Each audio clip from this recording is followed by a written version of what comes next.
your standard, typical Jordan Peterson podcast. There's plants, and the thing about plants in a room is it gives life and biological substructure to a space in which you're having a conversation, and it's not nothing. I don't know if it's something, man, but it's certainly not nothing. So, that's what I would say.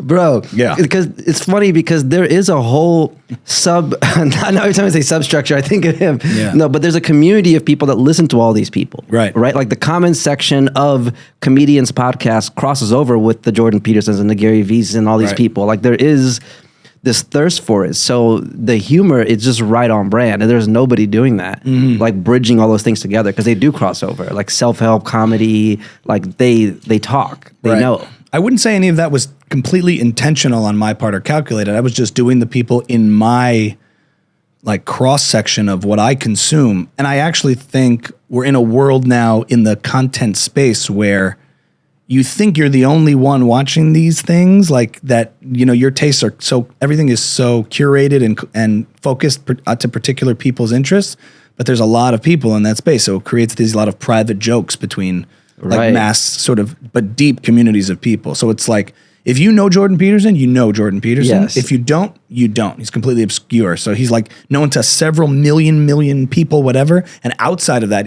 it's like, who's that? Right, like they'd have to really have seen his speech just to get it. But it's like these communities are formed, and that's the space we're in, where people are famous to the people they're famous for, and not outside of that.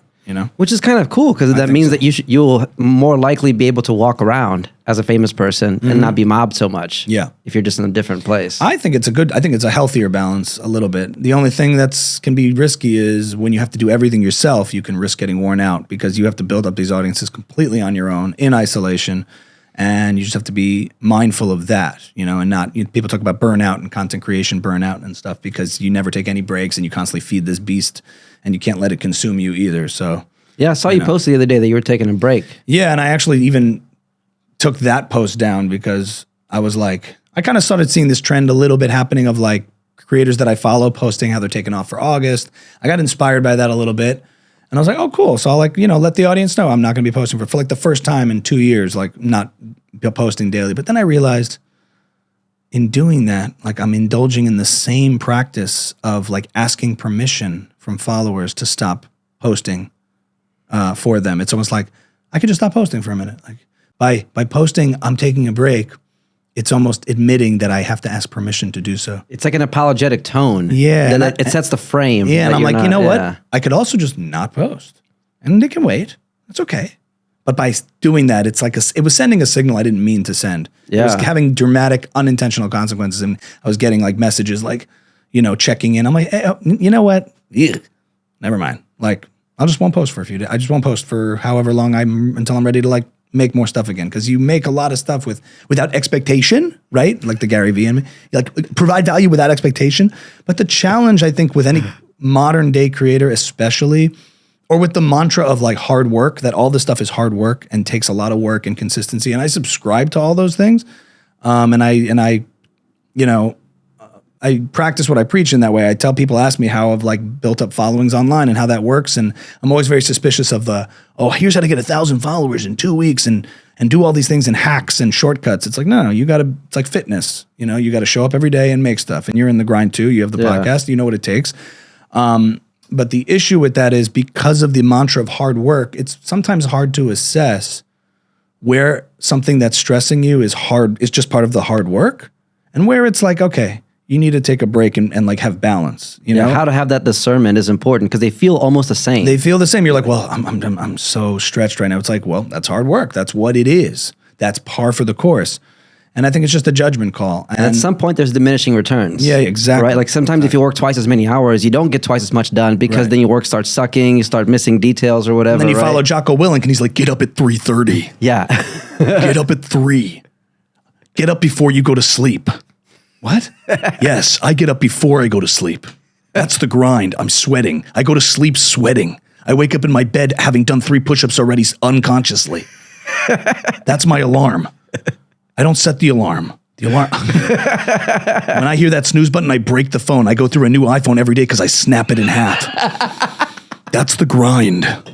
And it's all about what people's tolerance is. Dude, it's funny because I break 365 phones a year because every time the alarm goes off, I snap the phone in half. It's funny because I do consume all that too. Yeah. So in my mind, those voices are in there. Yeah. I legit have those arguments in my mind. You go, like, okay, there's a part of you that's lazy that says, nah, I want to sleep in. And there are days where you probably should. You Get could. Up. Right. Get up. But other part, it's like embrace the suck. Like, Get up. Who's going to carry the boats? Yeah, exactly.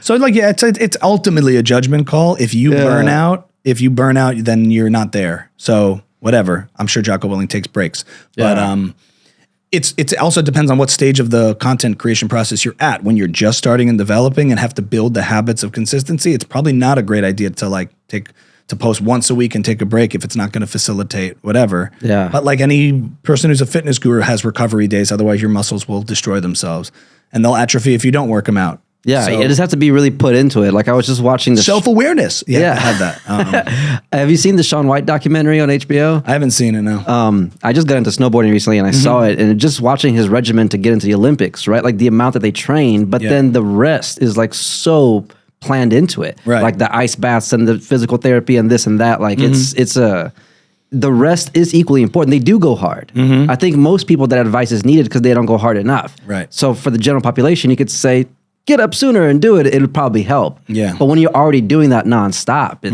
you need a little more it's just hard to take the hard work mantra and know when it's applicable and when what you're feeling is just a part of that.